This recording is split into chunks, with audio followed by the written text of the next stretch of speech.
জনাব আলী হোসেন মুরাদ ভাই। এই পর্যায়ে বক্তব্য রাখবেন আলী হোসেন মুরাদ।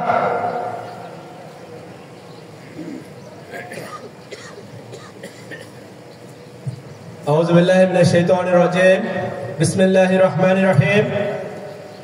এদেশের 18 কোটি মানুষের আশা আকাঙ্ক্ষার প্রতীক, মুসলিম জনতার একমাত্র আশা আকাঙ্ক্ষার প্রতীক, সকল মানুষের প্রাণের স্পন্দন, এদেশের আপামর ছাত্র জনতার প্রাণের স্পন্দন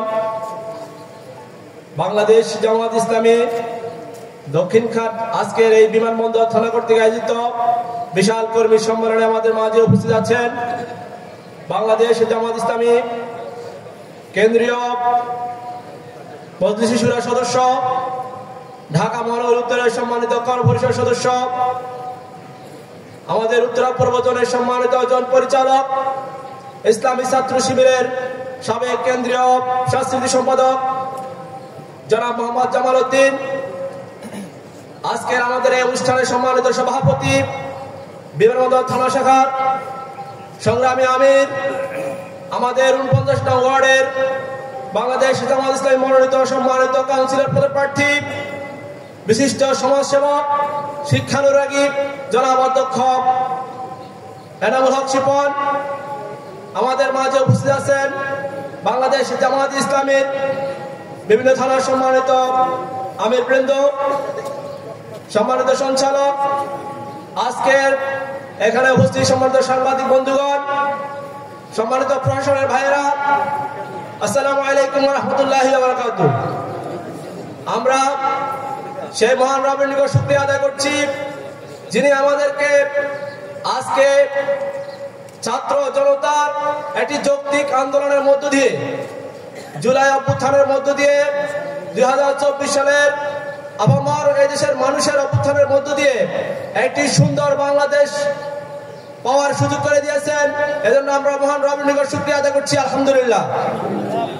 সম্মানিত ভাইয়েরা, আজকে খুব বেশি মনে পড়ে আমাদের সারা বিশ্বের জন্য একজন নক্ষত্র, বাংলাদেশের কৃতি সন্তান আল্লামা শহীদ দেলোয়ার হোসেন সাঈদী সাহেবকে, যাকে শুধু কেবল ইসলামের কথা বলার কারণে, কোরআনের কথা বলার অপরাধে, আজকে মানুষকে ইসলামের দাওয়াত দেওয়ার অপরাধে যাকে নির্মম ভাবে ক্লিনিক্যালি শহীদ করা হয়েছে, সেই আল্লামা দেলোয়ার হোসেন সাঈদী সাহেব সহ সকল শহীদের জান্নাতের সমর্থন কামনা করছি। সম্মানিত ভাইয়েরা, আমরা বলতে চাচ্ছি আজকে সংক্ষিপ্তভাবে আমি একটি দাবি উত্থাপন করছি। আজকে এই কেয়ারটেকার সরকার 180 দিন পার হয়ে গেলেও কেন এখনো ছাত্র জনতা যে উই ওয়ান্ট জাস্টিস, জাস্টিসের জন্য আন্দোলন করেছিল, হাজার হাজার ছাত্র জনতা, শ্রমিক, নারী, পুরুষ, শিশু সবাই শহীদ হয়েছিল, কেন এখনো সে জাস্টিস প্রতিষ্ঠিত হয়নি? কেন এখনো বাংলাদেশ জামাত ইসলামী সহকারী secretary general ATM Azharul Islam কেন এখনো মুক্তি পায়নি? আমরা আজকে প্রশ্নের জবাব চাই। কেন এখনো বাংলাদেশ জামাত ইসলামী নিবন্ধন ফিরে পায় না? আমরা এর জবাব চাই।